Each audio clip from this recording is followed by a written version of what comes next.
Saudi আরবে যারা অবৈধ প্রবাসী আছেন আপনাদের জন্য শুভকামনা রইল। লাস্ট পর্যন্ত আপনারা সুযোগটা পেয়ে গেছেন, অর্থাৎ সৌদি সরকার আপনাদেরকে বৈধ হওয়ার সুযোগটা দিয়ে দিছে।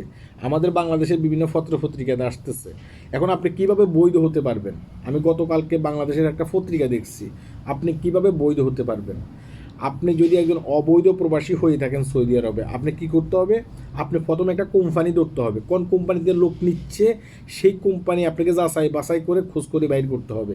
সেই কোম্পানি ধরতে হবে, সেই কোম্পানিতে গিয়ে আপনি বলবেন যে আমি আপনার কোম্পানিতে বৈধ হওয়ার সুযোগটা নিতে চাই, আপনি কি আগ্রহ প্রকাশ করতেছেন কি না।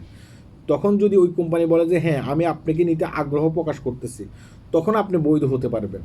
আপনি সেখান থেকে একটা স্রোত নেবেন, মানে একটা কাগজ নেবেন, নিয়ে আপনাকে এজেন্সির মাধ্যমে আসতে হবে, কিংবা যে এজেন্টের মাধ্যমে আপনাকে ভিসা লাগান সেই এজেন্টের মাধ্যমে আসতে হবে। সেই এজেন্ট যখন ওই কাগজটা দেখবে তখন সেই এজেন্ট আপনার ভিসা লাগিয়ে দেবে। ঠিক এইভাবে আপনারা কিন্তু বৈধ হওয়ার সুযোগটা পেয়ে গেছেন। যাই হোক, আপনাদের জন্য শুভকামনা রইল। আপনারা শুধুমাত্র আমাদের যারা মালয়েশিয়ান প্রবাসী বাইরে আছে, দীর্ঘদিন পর্যন্ত বৈধ হওয়ার সুযোগটা খুঁজতেছে, তাদের আকুল আবেদন, তাদের জন্য একটু দোয়া করবেন। দেখেন মালয়েশিয়ান সরকার কী করতেছে।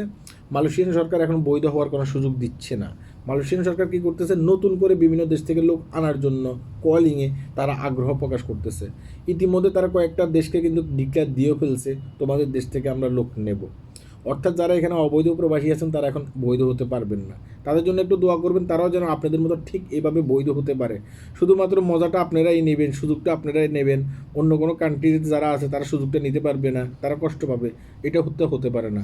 আমরা যেখানে থাকি না কেন বিশ্বের, আমরা সকলে কিন্তু বাংলাদেশি। আমাদের একটাই পরিচয়। আল্লাহ হাফেজ।